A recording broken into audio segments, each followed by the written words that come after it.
Shruti here from Shrut's Handmade Stuff, and I'm going to show you how to use these crimp pliers today. So I received them with my DT kit, and frankly before that all I was doing was crimping my crimp beads with these flat nose pliers as I had showed you in my illusion necklace tutorial. So I tried it out with these crimp pliers, and I must say they are really very secure when I use these and secure them. So I'm going to show you how. Now if you look at these crimp pliers, you can see there are two spots here, two indentations. There's a U-shaped one, and then there's this round oval shaped one. So these are going to help fasten your crimp beads more securely. So let me just show you how. I'm just going to take some tiger tail wire.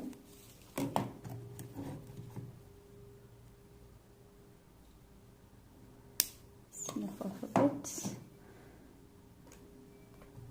Take your crimp beads, string it in, take the other end, loop it in again. Okay, now once you have that in secure, just take your crimp pliers and put it into the crescent shaped slot. Okay, and then just crush. Okay, and you have a nice crushed crimp. There, can you see? Now what I'm going to do is I'm going to turn it a little at 90 degrees, and I'm going to use the first slot and bring the ends together, like squeeze the ends together. There you go. Then you can see the ends are squeezed together. Focus is a problem. Okay, I'm going to crimp it a bit more, put it in the first slot and just bring the ends together. There you have a nice and secure tight crimp, which is quite secure. So still a crimp bead doesn't look neat. That's just the nature of a crimp bead. You don't have to beat yourself over it. As far as it's secure and it's not broken, good to go. Now you can take your crimp covers and cover the crimp beads.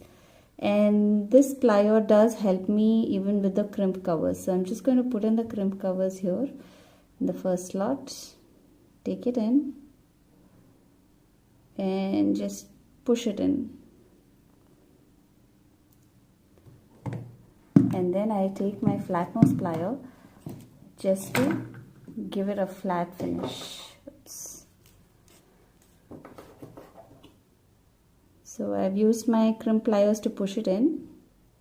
Now I will use my flat nose pliers just to make it more neat.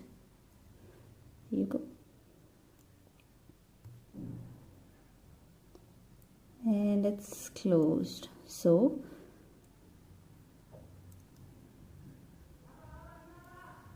and now I feel my crimps are more strongly secured. So this would really help if I'm using a heavily strung necklace, probably multi-strand ones or big beads one. There you go, nice and secure. So I'm going to show you how to crimp again, just one more time, so that get a clear picture. So take your crimp bead, string it in, loop it, and bring it back into the crimp bead again.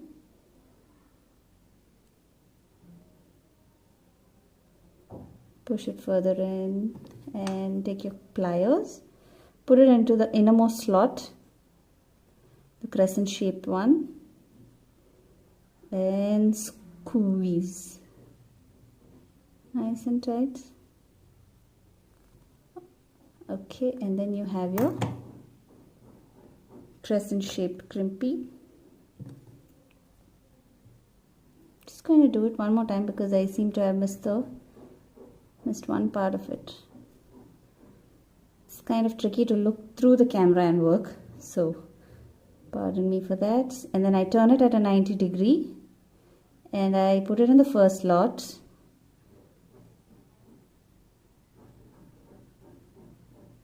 And bring the edges together.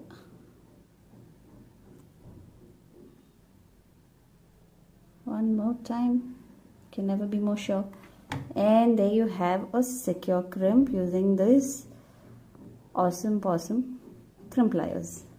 And then I go ahead and put my crimp covers.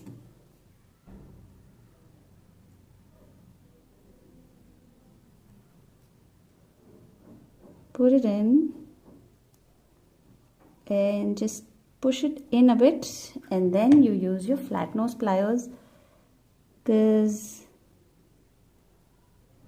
I feel that gives it a more smoother finish. These indentions do leave a mark, so I prefer using my flat nose pliers here.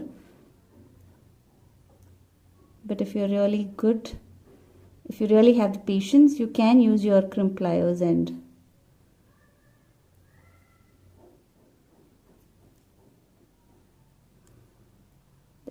nice and secure. So there you go. That's how you use these crimp pliers. They're really handy when it comes to securing your crimp beads really securely. That's a lot of secure in one sentence anyway.